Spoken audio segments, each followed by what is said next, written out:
kanarraa wanti isin baratanii yoo jiraate waan akkasii kana tasa dogoggortanii irraanfattanii wallaaltanii wanta gochuun qabni tasuma dogoggora guddaa waanuma godhamuun qabni jechuudha. Ani baay'een kolfii wanta jedhus na wallaale. Ijoollee tokko waan isin hojjetan baay'ee tokko nama ajaa'iba namallee kofalchiisa. Isinis immoo viidiyoo kana laaltanii maal akka isin jettan yaada keessan koomentii irratti nan eega. Obboleettiin kun rifeensa kofii hojjetachuu hin beeku Oromoon biyya jiru mana rifeensaa deemee nama tunaaf hojjetaa jechaa turte. Kanaan dura viidiyoo ishee argitaniittu har'as immoo maal akka isheen gootee aga xumuraatti kan wajjin turtanii yoo ta'e gudii argitu. Bakka jirtanitti nagaan isiniif haa ta'u hordoftoota Kebeki ofishaalii kam jirtu nagaa keessaniin baay'ee nagaa kooti. Har'as haaluma argaa jirtan kanaan deebi'ee dhufeetiin jira turtii keessan haga xumura viidiyoo kanaatti eessayyoo toon dhaqina toon goriin nu waliin tura isinin jaarataa tan dhuftan subscribe gochuun miseensa chaanala keenya ta'a. Viidiyoo like share gochuun nu wajjin tura isinin bakka kanatti wantoota isheen itti fayyadamte waa sadiitu jira. Innis bakka bicaatiin barreeffame kana yoo dubbifattan akkasini galutti isinii barreessee jira. Olive oil, coconut oil fi avocado oil jechuudha. As bakka kana keessatti jala distii qullaatti yookaan maxabashaa qullaatti bishaantu danfaa jira. Bishaan danfaa jira achi keessa kaawwattee ho'ifachaa yookaan istiimii godhachaa jirti. As gubbaarratti wanta akkasiin beektanii hubattanii kan hin barbaadu yoo jiraate olive oil yookaan zayituunitti yeroo fayyadamtanii dirqama ho'isuun baay'ee isin fayyada. Sababni isaa normaalii akkuma qodaa isaa keessa jirutti Directly boostanii fuutanii kan itti fayyadamtanii yoo ta'e hooqqoo yookaan immoo isaa kan mataa nama nyaatu nama gubu wayii namatti fida. Obsa namaaf hin kennu jechuudha. Kanaafuu yeroo zayituun itti fayyadamtanii ho'isuun irraanfatinaa isiniin jechuufi. As gara fiidichaa toron deebi'u amma kana rifeensa otoo miiciin duratti wanta godhamu kan isheen gochaa jirtu jechuudha. Garuu tasa kana gochuun dogoggora guddaadha. Argitanii rifeensi ishee baay'ee bareeda. Rifeensa yabbuudha. Dheerinallee hin qaba garuu hin kottoonfata jajjabaata gardaaddaa waan ta'eef haala kanaan garuu unkaan ganaa rifeensa ofirratti hambisuu miti sammuumti ofiyyuu hin beekanii shakkisiisa. Argitanii dibata isheen itti fayyadamtu suni dibata baay'ee bareedaa nama fayyadu ture garuu haala kanaan rifeensa keessallee hin seenuu tapha fakkaata taphachaa jirti mucayyooni. Argitanii obsa fidhachuun qabdan yeroo rifeensa keessanii hojjetattanii rifeensi keessan kamuu haa ta'u gosa garaagaraa qabna nuti uumamaanuu jechuudha. Inni kun kennaadha homaa gochuu hin dandeenyu. Isuma ta'ee garuu haala ittiin qabatanii seera isaa ka'umsaa fi ga'umsa isaa barachuun baay'ee barbaachisa. Amma oolii isheen itti dibde xumurte olitti dibdee masaajii gootee jirti garuu wanti inni fayyade bakka inni ga'e tokkoon argamas gubbaarratti rifeensi ishee qaba fedhee jira. Argitanii amma xumurtee jirti jechuudha. Ganaa daqiiqaa muraasa booda ofirra tursitee miiccachuuf deemti. Yeroo miiccuus yeroo filtus yeroo maal gootus maal takka ta'e ammas isin viidiyoo kana wajjin jirtu taanaanii gudii argitu har'a gudii.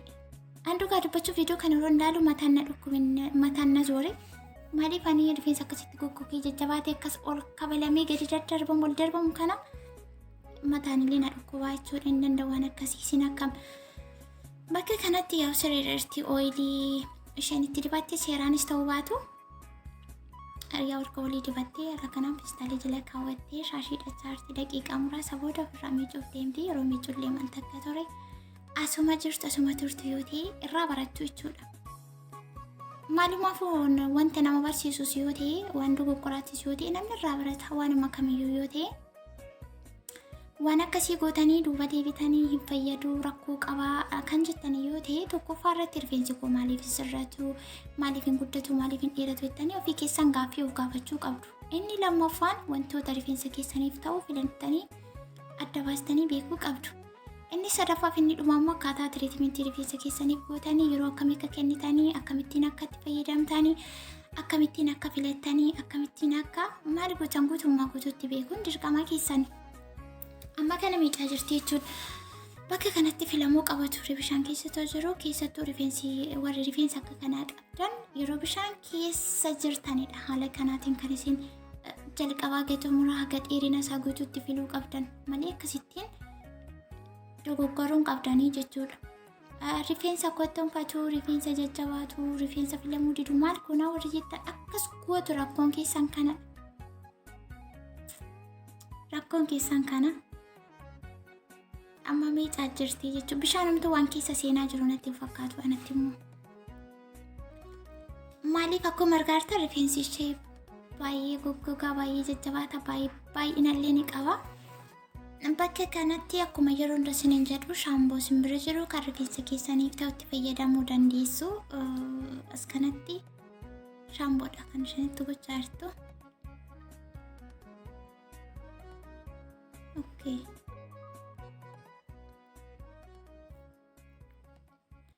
Akkasittiin kun rifeensa fayyaduu osoo hin taane rifeensa miidhu jechuudha guys.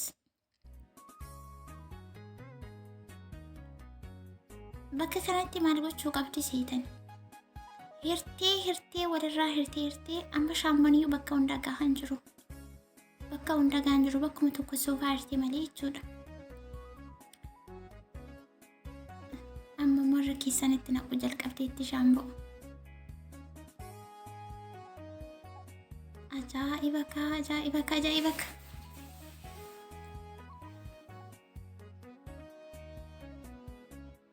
Masaaji gochuun isheellee baay'ee tokko bareeda. Masaaji gochuun rifeensaaf ni fayyada malee hin miidhu. Kana fakkaata jechuudha yeroo miicuu haala kanaan kan miiccan yoo ta'e kun dogoggora. Yoo ishitti beekteen akkasii bishaan akkasii argattan yoo ta'e fakkeenyaaf biyya keessa yeroo jirru bishaan akkasittiin kan buusu jiraachuu dhabuu danda'a akkuma isin beektan yeroo sana gadi jettanii masafsafaa irratti gadi filuu qabdu. Yeroo ishin dibeetiin akkasitti dhaabbattanii miiccattaniidha yoo ta'e immoo seera qabeessaanii filaatiidha kan isin rifeensa keessa miicuu qabdan ture. Waan akkasii gootanii warri boosanii warri komii kaastanii maal gochuu qabnaa jettanii gaaffii garaagaraatii gaafattanii waan akkana gochuun qabdan isiniin jechuu barbaade waan hin argerraa kan na fayyadee fi kan na miidhee dabaasee jechuudha.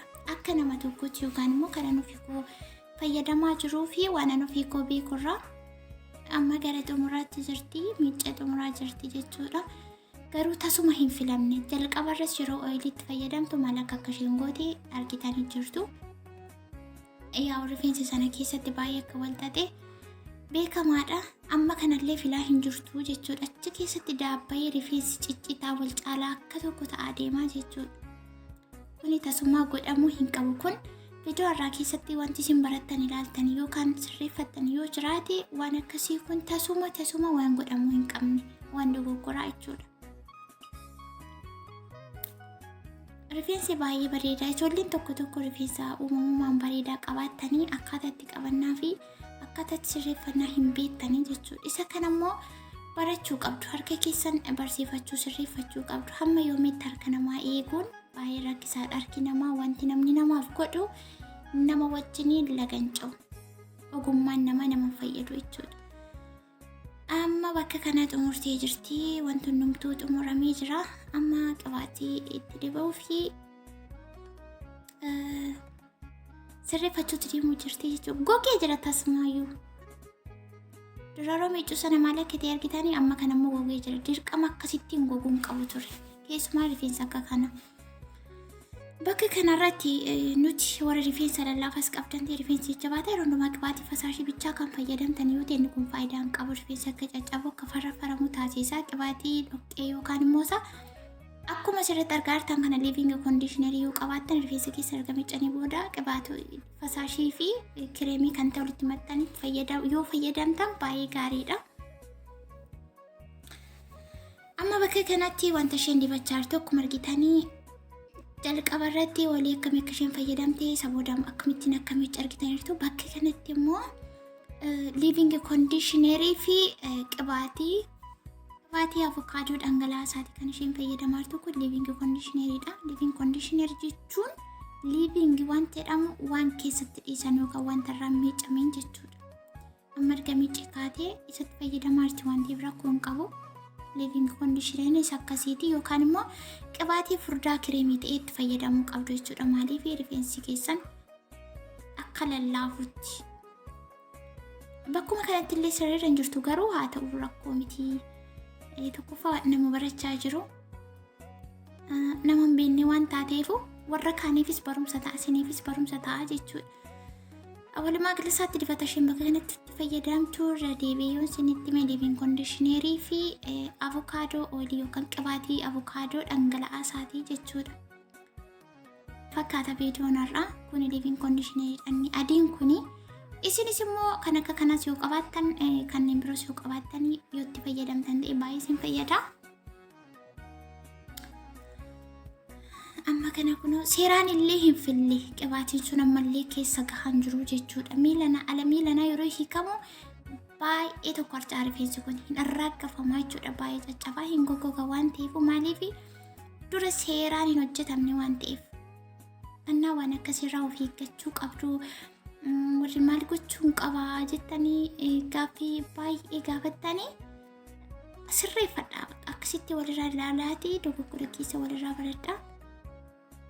War sirreessaa isiniin jechuu barbaadeen kunoo bakka kanaa xumurtee jirti yaaluma argaartan kanaanii haalichi sirrii ta'uu baatus kunoo xumurtee jirti amma kana shaashiitti hidhachuu fi yaa'u shaashiitti hidhachuun rifeensa akka lallaafuuf illee ni gargaara akkasumallee xuraawwan garaagaraa gara rifeensaatti akka hin seenne waan baay'ee fayyada jechuudha.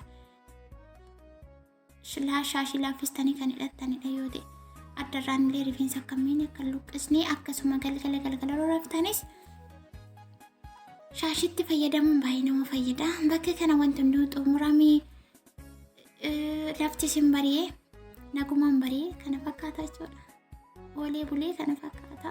Yaa'umni isaa kana qibaatii xiqqoo ishee godhachuu fi maaliif akka bareeduuf jechuudha. Baay'ee osoo hin taane xiqqoo garuu isumayyuu seeraan ittiin kaffi massaajii godhamuu qaba ture dura toonii kamiin jechaan.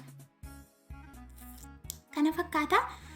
Jalqabaa gadhumaa irratti maal akka ta'e maal takka dogoggoramee maal takka sirrii ta'e keessattuu warri rifeensa akka kanaa qabdan jabaattanii xabaqqee gootanii mudhii keessan hidhattanii qaxalee taataniitu bishaan keessatti goyyoomsitanii qabachuu harka keessan keessa galfachuu kolonii keessan keessa galfachuu qabdu malee akkasitti bakkee irratti kana baxxartan qilleensa irratti kan akkas gootan yoo ta'e gaarii miti sammuma keessaniif yeroo akkasitti harkiftanii sammuun nama jeeqamaa jechuudha. Yaa'umni isaa baay'ee bareeda. Viidiyoon har'a isinii qabadhee dhufe kana fakkaata. Kanarras akka isin barattan akka isin sirreeffattan shakkii hin qabu. Gaaffii biraa yoo qabaattan kanas ta'e kan biroo koomentii irratti barreessuudhaan viidiyoo biraatiin agarru wajjin nagaan eegaa isiniin jaa kana fakkaata. Humni isaa baay'ee bareeda garuu argitanii yaa'u yeroo filamu harca'uun isaa waan oolu maaliif hin goggogee waan ta'eef dura rakkina qaba hin bareeda argitanii. Baay'ee bareeda humni isaa akkas gootanii bakka barbaadan deemtanii ittiin zanaafataa ittiin jechuu dandeessu. Kunoonni walitti farrafame kuni walirraatiif intinaa ta'uu qabaa jechuudha. Walirraatii hiikamuu diddiigamuu qaba. Kuni walirraa hiikamuu qaba jechuudha. Sabooda firiizii baay'ee bareedaa ta'a. Seera qabeessaan utuma masaaj gooteetti immoo kanaan ol bareeda. Hagammaatti waan wajjin turtanii fi hedduu galatoomaa akkam baay'ee isin jaalladhu isin kabajuu beektu viidiyoo laayik sheerii sabiskiraayib gochuuni yaada keessan illee koomentii irratti isinis waan mana keessaa qabdan waan itti jirtan waan ollii qabdan yoo jiraate walii keenya fanaafis ta'e isheefis ta'e daawwattoota kan biraafis ta'e oduu keessan hin irraanfatina baay'een isin jaalladha baay'ee.